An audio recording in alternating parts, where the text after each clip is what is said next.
Pager blast के बाद Netanyahu की हाई लेवल मीटिंग। लेबनान से सटे बॉर्डर पर हजारों सैनिक तैनात। इजराइल और हमास की जंग में बीच में कूदे लेबनान और उसके हिजबुल्लाह लड़ाकों पर 17 सितंबर को एक नए तरह का हमला हुआ था।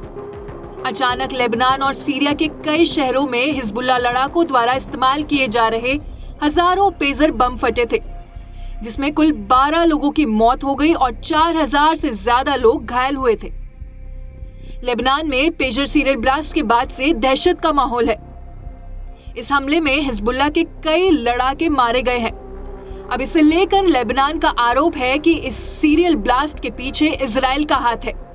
इतना ही नहीं, हिजबुल्लाह ने अब इसे लेकर धमकी भी दी है। इसके मद्देनजर इजराइल अलर्ट हो गया है और इजराइल ने लेबनान से सटे बॉर्डर पर 20,000 सैनिक तैनात कर दिए हैं। सैनिकों की तैनाती के बाद पीएम बेंजामिन नेतन्याहू और राष्ट्रपति इसहाक हर्जोग ने 18 सितंबर को सुबह सुरक्षा को लेकर ब्रीफिंग के लिए मुलाकात की थी।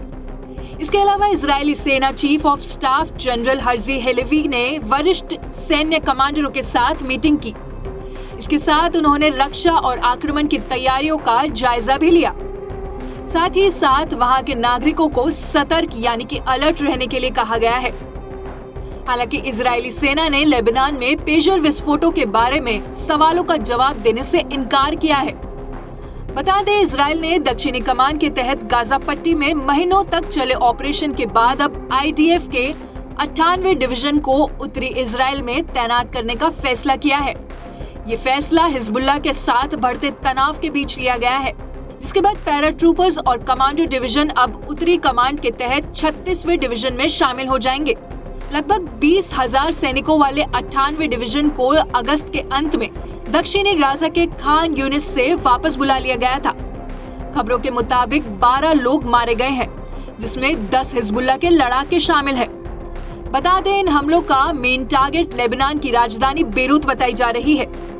बेरूत के दाहिया, बिक्का, नबातिया, बिनत जबेल, दक्षिणी बेरूत और दक्षिणी लेबनान के इलाके टारगेट पर रहे हैं। वहीं दूसरी तरफ सीरिया के कई इलाकों में भी करीब 100 धमाकों से हड़कंप मचा है। पेजर ब्लास्ट में हिजबुल्लाह सांसद अली अमार का बेटा भी मारा गया। साथ ही लेबनान में ईरानी राजदूत मुज्तबा अमानी को आंख में गहरी चोट आई है। 17 सितंबर को हुए इस सीरियल ब्लास्ट के बाद से दोनों देशों में हाहाकार मचा हुआ है।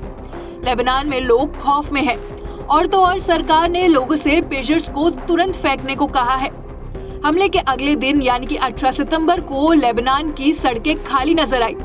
वहीं दूसरी तरफ अस्पतालों के बाहर घायलों की लंबी लाइनें लगी हैं।